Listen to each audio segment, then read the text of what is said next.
I'm Esther Perel. I'm a couples therapist, and I'm the author of Mating in Captivity, Unlocking Erotic Intelligence. And I particularly look at the intersection between couples across cultures and their views and beliefs and experiences around sexuality. And it's, in Mating in Captivity, you posit like an inherent contradiction between the stability we seek and the kind of unknown and unattainable that is essential for sex and for desire. Could you unpack that a little bit? Yes. I mean, you know, some of the main questions I ask in Mating in Captivity is, you know, why does good sex so often fade, even for couples who continue to love each other as much as ever? Or why does good intimacy not guarantee good sex? Or can we want what we already have? Why is the forbidden so erotic? When we love, how does it feel? And when we desire, how is it different? And you know, this is the first time in history that we are meant to live in long-term relationships that are really long sometimes, if they last. We used to die 6 or 7 years after we were done raising kids. We have sometimes 2 or 3 marriages of 20, 30 years, you know. And with sex that is essentially rooted in desire. It's not because you want to have 10 children for which you need 14, because 4 will not survive. It's not because in the West at least it's exclusively a woman's marital duty, just because we feel like it. So I'm fascinated with the notion of what sustains desire. And here we are wanting in one relationship, in a way, to bring together 2 sets of fundamental human needs. On the one hand, the need for security, for stability, for predictability, for reliability, dependability, all the anchoring, grounding experiences of life. And at the same time, we also want our love life to bring with it mystery and awe and the unpredictable and novelty and surprise and the unexpected and that which fuels desire. And love and desire, they relate, but they also conflict, i.e., what nurtures love sometimes, mutuality, reciprocity, a sense of responsibility for your partner, a sense of worry for their well-being, you know, a sense of burden even sometimes that you carry for their well-being, are not actually the ingredients that fuel desire. Actually, sometimes they are the very same ones that fuel desire, because in desire there is an element of freedom, an element of unself-consciousness, an element of carefreeness, an element of selfishness even. All of these are the opposite of the selflessness of love. So there's sometimes what kills desire, you mean? There's sometimes what stifles desire, yes, what kills desire. I mean, the very same things that nurture love are the things that sometimes may kill desire. That's a paradox, right? The very same things that you want from a partner when you say you want comfort and you want cozy and you want reliable is not the same as what it takes to have the unexpected and the edge and the excitement. And we are basically asking one person today to give us 2 sets of fundamental human needs that spring from different sources, take us in different directions, as if they are one. In some way, you know, a passionate marriage or a passionate long-term relationship is a little bit of a contradiction in terms, unless you begin to look at passion from a different angle, and you don't, first of all, look at it purely through the lens of sex, which is the way modernity looks at passion and at eroticism, but you really look from the place of aliveness. And you look at eroticism as an antidote to death, as vitality, as energy, life force, you know, that connotation. Then you say, okay, what maintains aliveness? First and foremost is a sense of curiosity, of openness, of exploration, of discovery, fundamental curiosity for the other. And you're being open to the exploration, to the discovery of otherness that may live in your midst.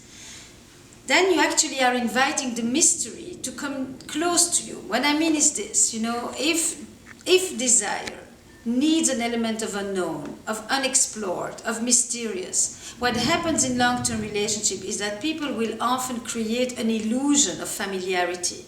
They really think they know the person that's next to them. In my experience, they often think they do until they find out the other one has cheated on them, and then they realize that maybe the person that lives so close to you, they may be familial, but they're not necessarily known to you. If you actually remain open to the mystery that lives in your midst, you know, and to the persistency of that, and you don't respond to that with anxiety, but actually with a curiosity, then you maintain an intrigue, you maintain an interest. You still think that the one that's next to you has some aspects that you don't know yet. But people don't tend to maintain that position with the one they live with. That's why they go to dinner with their friends and they have very lively conversations. They're very engaged. They see their partners discuss in ways that are far more interesting and energized than when they are with each other.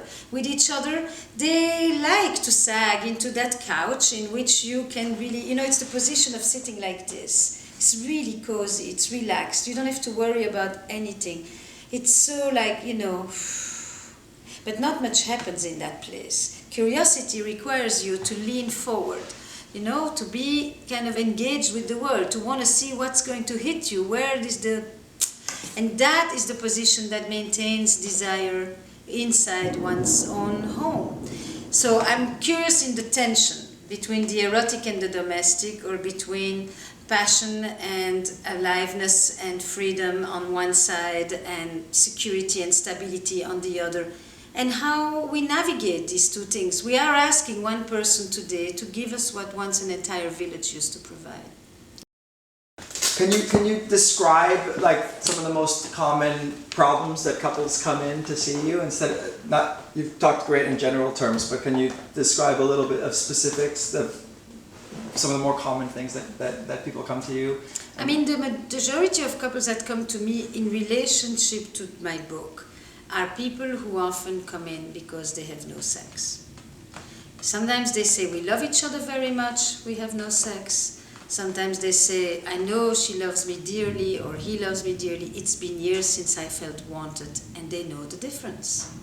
And they long for the aliveness, for the energy, for the connection, for the sensuality, the pleasure, all of what an erotic experience brings. They are more than happy to have the security of the relationship, but they miss the other side of it. They miss the adventure side. That's the most common. Today, I saw a couple for 5 hours, together 8 years, in their early 30s. We're not talking about people who have had kids and have had 15 years of vagaries of love and vicissitudes of every day. We're just talking about young couple. From the start, something didn't really go. And there is a way in which, you know, they came in basically with the notion that she had no desire and that, you know, she needed to fix this desire thing because they had a problem. And in fact, it became clear that, you know, it's not so much that she didn't want to be sexual, is that the sex that she could have wasn't interesting enough to want. You know, and part of that was because he actually approached her from a place of, do you want me, and not from a place of, I want you. He actually never really came to her with desire. He came to her with a request for reassurance. That's a very different story. And once I turned that around, that it wasn't maybe that she has no desire, but more that he doesn't know to make her feel desired, then we got, you know, it was no longer, you know, I'm here to see what my girlfriend is going to do to fix her issue, while, you know, because we have a problem because I'm really lonely and rejected, which is true too. So that's a common one. A lot of couples come to me in the aftermath of an affair. Either the day after, they've just found out, and they are in the midst of the unraveling of the whole kind of shattering truth that an infidelity can create in a couple. Or sometimes they come later down the line and they just really feel that they have never really healed it, or they don't know if they want to pursue as a couple and stay together or not. A whole other group of people come to me because they feel that they shut down a part of themselves. And it's more personal. It's like, you know, I've got the life, I've done the children, the house, the career, the family, and now what? Can I, you know, there's this part of me I never really developed, which is my erotic self. The way that I connect to myself through pleasure, sensual, physical, you know, imaginative pleasure. And sex has been lackluster or listless for them forever.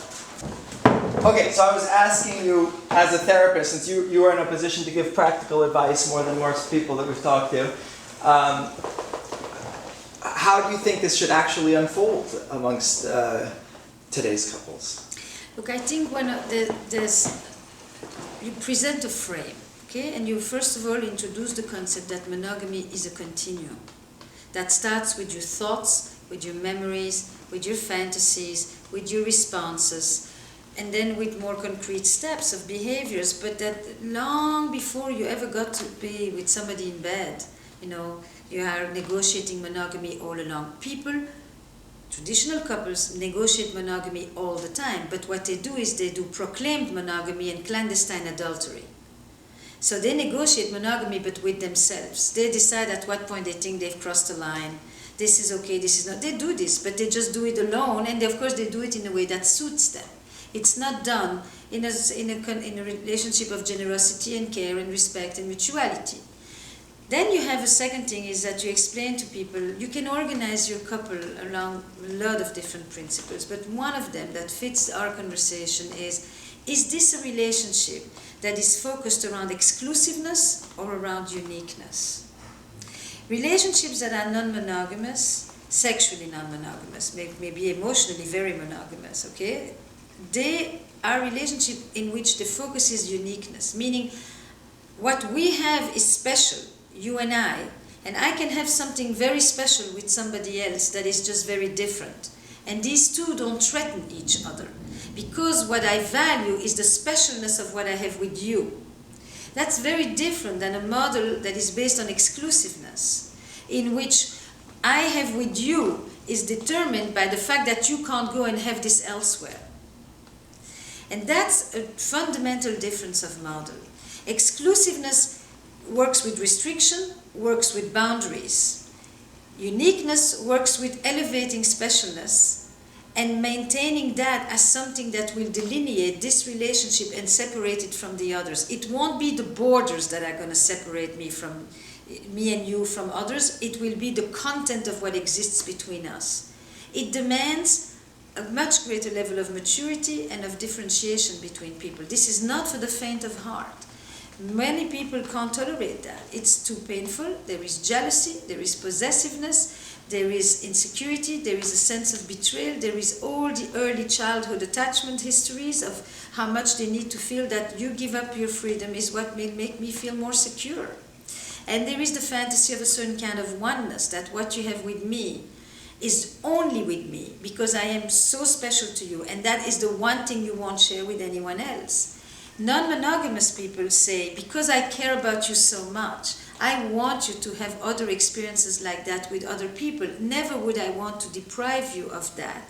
I want you to be able to have other experiences that are meaningful of that sort with other people, and it makes me happy to be able to give this to you. It's a very different relationship. And you talk about in your book a lot about the... Did you follow this? Very well. Very well. You talk about the... Then he'll tell me his personal life, then I'll know why I'm talking, how he got to this topic. Nobody makes a movie about this like that. Tell me about, you write about the American kind of view of intimacy, and it meaning like constant communication. One of the things we've encountered amongst the people we've talked to is, this idea you have to talk about everything, say everything, whatever attraction crosses your mind. And then other people have said, that can be a little either narcissistic or hurtful or insensitive. Or impossible.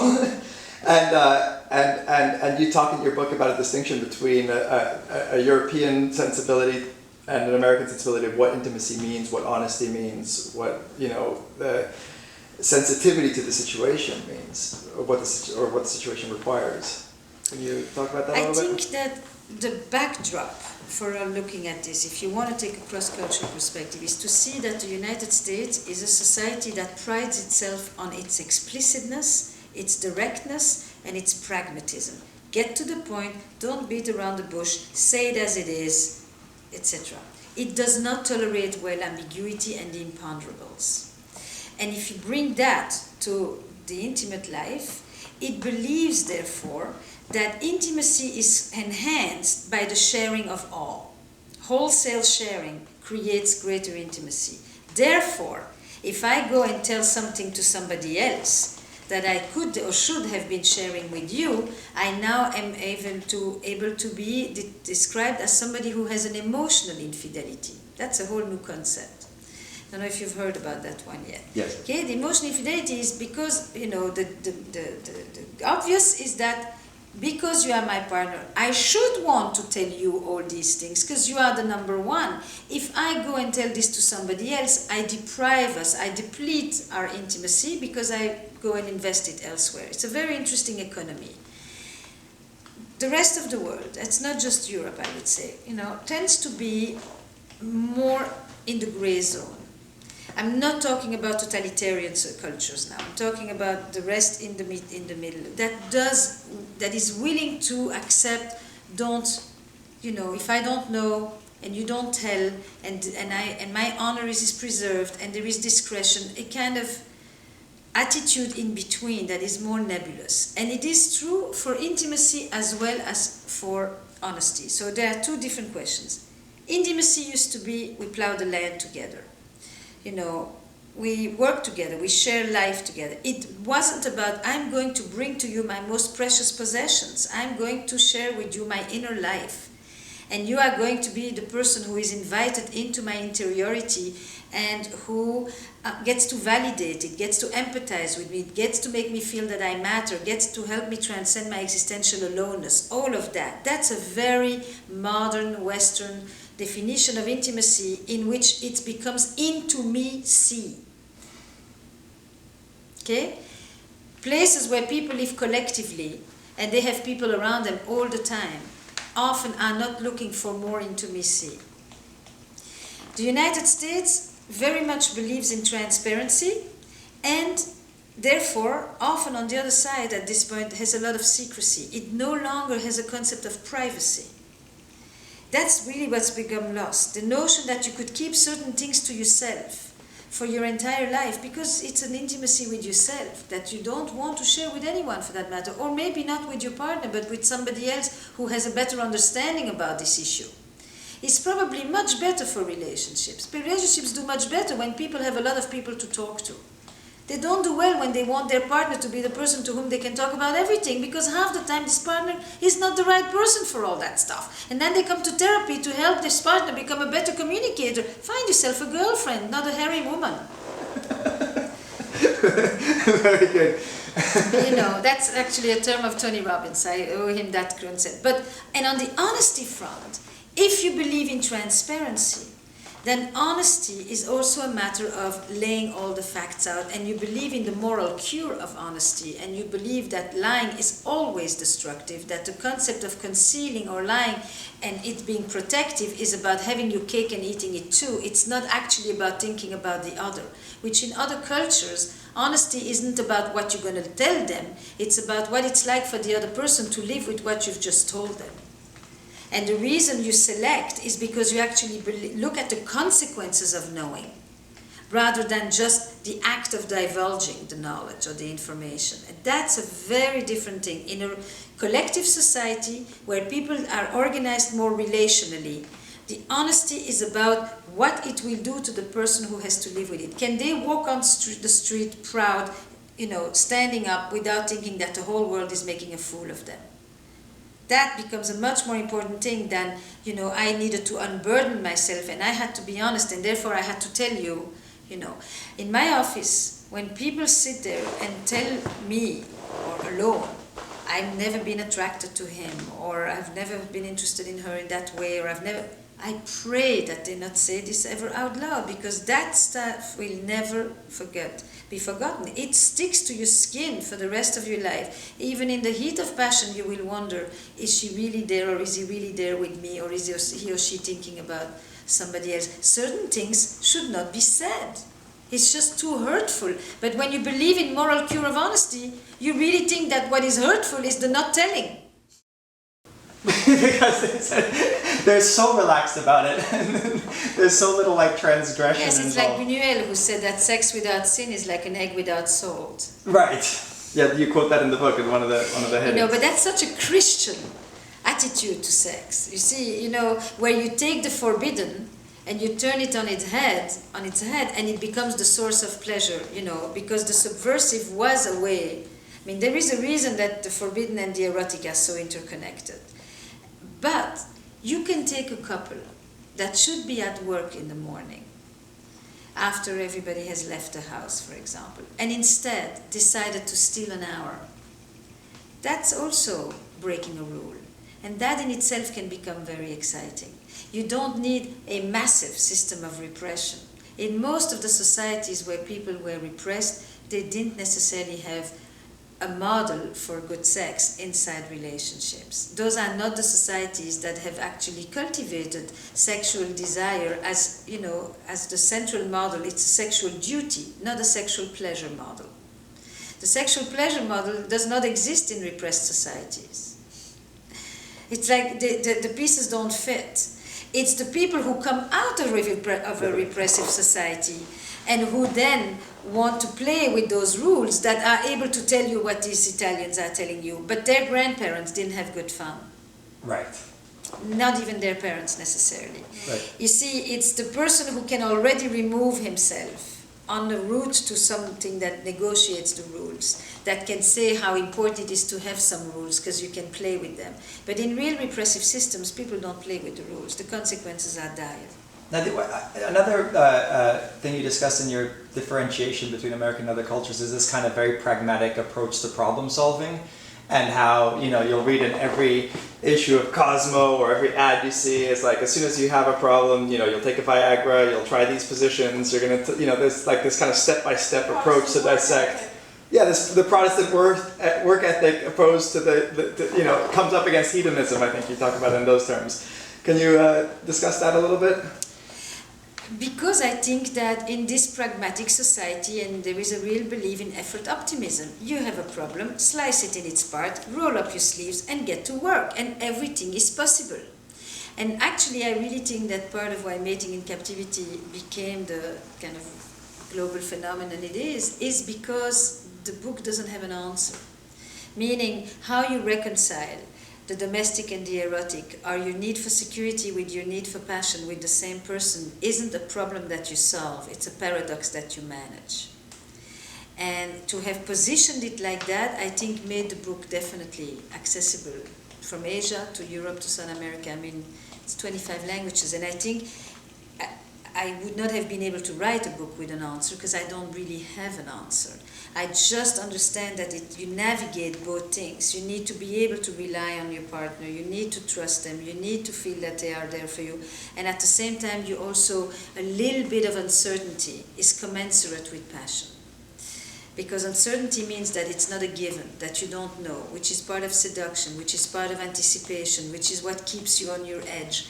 And therefore, passion is commensurate with the amount of uncertainty you can tolerate. And you also talk about the passion that comes from not knowing and not owning the other person. And one of the things that you say is that it's not just the fantasy, what you don't have, but that within this so-called security of a marriage or a committed relationship, people assume that you have this like that you own the other person, you know the other person, that you have this security. But of course, that's just as much a fantasy as everything else. And maybe if we acknowledge that, we can also cultivate the passion within a relationship, right? I happen to believe that. I think that when you look at erotic couples, they never have taken their partner for granted.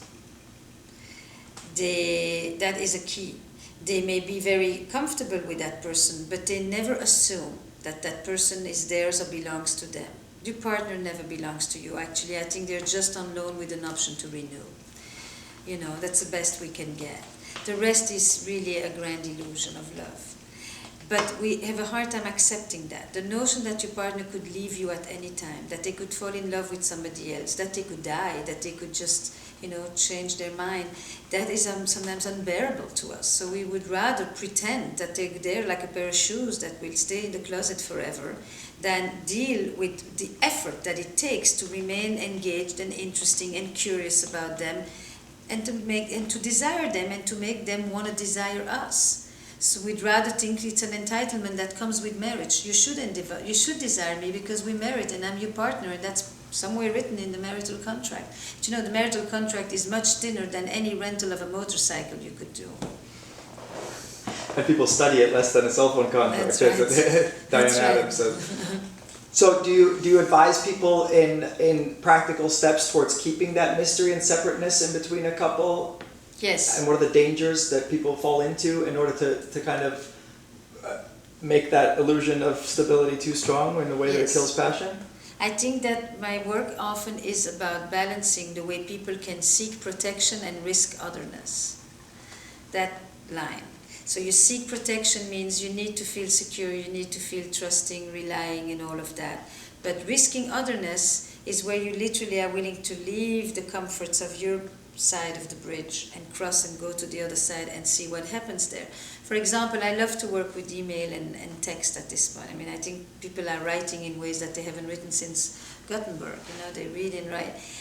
And so I ask people, and I just got an ad actually sent to me that there's an application, that somebody has come up with an application for this thing that I've been playing with. And it's an app in which you can communicate privately on your phone with your partner or on email, just the two of you.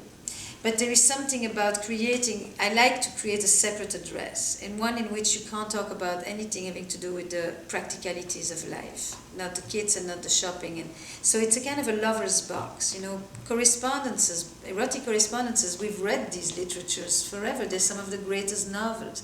If I write to you, and you know that when it comes from this address, by definition, it's not about a to-do, but it's part of the woman in me that meets the man in you, then you actually want to open this email. The other one you think is either going to be criticism or another command. This one you think is going to say something that could be sweet, that could be poetic, that could be playful, that could be flirty, that really acknowledges you, that makes you feel special, which is one of the things people crave in order to remain erotically engaged in a relationship, that they are not taken for granted. So I thought about you, and I want to let you know about that. And now I write you something about this, whichever way it expresses itself, a song, an article, a poem, a sentence, a smile. But it says, I carry you inside of me, and I'm playing with you inside of me. And that is part of eroticism, right? So I play a lot with that with the couples. I help them create erotic spaces in which sex may occur, but doesn't have to occur. It's not planning for sex, but it's a place in which we delight in each other because of who we are, and we are interested in that. That piece is what gets lost in so many couples, and it is the basis for remaining erotically engaged. Everything about infidelity is about people talking about how they felt alive, worldwide. That one has no cultural distinction. And I felt alive meant somebody was interested in me, was attentive to me, made me feel important, made me feel that what I said mattered. It's just plain English, actually, when you see. It's not the sex, it's a desire. The plot of the infidelity. The monogamy plot, that in that sense, is a plot in which you feel somebody wants you. Not that you have good sex with them. You may have had perfectly good sex with your partner for 20-something years too, but you no longer feel that they are interested in you in that way. That gaze that they look into your eyes and they're just like, the gate to the soul, and take you in and sit there, goo baba, watching you without anything else. And for that piece, I try to see to what extent couples can recreate some of that. In today, not to go back to something they felt before, but just in the here and now, how you can create an erotic space with each other that can generate some of that energy. How you can ask questions that you haven't asked in ages, that are actually really the questions that make you think about yourself. And so it's interesting, if you were to think about another life with another person. I mean, I think that actually conversations about non-monogamy are intensely intimate. The conversation about who you could have been with had you not been with me. If I can actually really be curious about that, what would have been the lives you've not lived? Can you imagine being with someone, and the ability to tolerate that and to actually be deeply interested in knowing that has a real intimate element to it, because it's me talking to you about my freedom, and you're honoring that freedom makes me want to be with you. But of course, if you asked an average person walking down the street about this, they'd say it's way too dangerous. a relationship between two people is complicated enough as it is. You start introducing this stuff. It's hard enough for two people to manage staying together, let alone bringing together. And I was in an open relationship for a few years, and as soon as it ended, everybody said, "You see, open relationships don't work." As if the others do. Right, and then if a normal relationship ends, nobody says, "You see, closed relationships don't work." That's right. That's right. But I actually am not even talking about being in an open relationship. I call it the shadow of the third. Have you read that chapter? Yes. The shadow of the third is really, the third exists all the time, either in your head, either in fantasy between you and me, either in our memories of our past and acknowledgement that we've known other people, either in reality because we've allowed each other to be with those thirds. But the third exists all the time. Some couples deny its existence and would rather, tighten the hatches and hunker down and make believe that there is no outside world. Okay. Then when they find their partner online doing porn or anything, they have a deep sense that their partner is having sex with somebody else. They don't necessarily even think that it's masturbation. Because any other person becomes a real threat to the twosome. For other people, the third is part of their play. At least it's acknowledged. It's in the conversation. Nobody's going anywhere. But they can at least acknowledge that that third exists in, that every, relationship has a third, basically. And then you have a few couples who are negotiating non-monogamy, if you want, for whom the third becomes really invited into their life as a twosome or into their separate lives alone. And that is a model that is emerging now more openly. I think it is a minority, but I think to say these relationships don't last, I don't know that the others are lasting that much better. The vast majority of the 50% of couples that divorce in first marriage are not open marriages. How do you reconcile? Look, the interesting thing about my professional experience is that I take great pleasure in challenging these beliefs.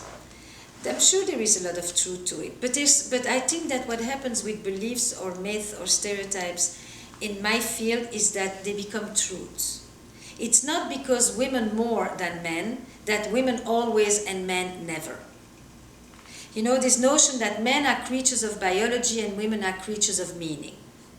Men are, sexually speaking, a perpetual motion machine, waiting to just find the right outlet. And women need all the conditions to be perfect. There is some elements to that. But that doesn't make it yet a truth. And I don't like the convenience of truth. So what I like in my work is to actually open up these beliefs and examine them and see when yes, when not. What makes it sometimes go in this direction versus another? There are plenty of women who want sex for its own sake. They have the love, they have the commitment, they love the husband, they just want a good fuck. They want a man who wants them because they don't experience that at home. They want to feel desired because they don't experience that at home. If they experience that desire with a range of feelings, that's okay, but they're not going there to want to fall in love with another person. And there are plenty of men who fall in love with the women with whom they are having sex with. I think that historically and culturally, everything wants to push men to be creatures of biology, to the point that a man who doesn't want sex is sitting in my office questioning his manhood, because a man should want sex. What's wrong with him when he doesn't want it? And for women, we are busy trying to find a female Viagra, because no longer do we have nymphomaniacs. Today we have hyposexual desire in women. They should want more. And this changes every decade like that, When women are free, they don't seem to be necessarily more faithful than men. The numbers are not that lower. That's what we know.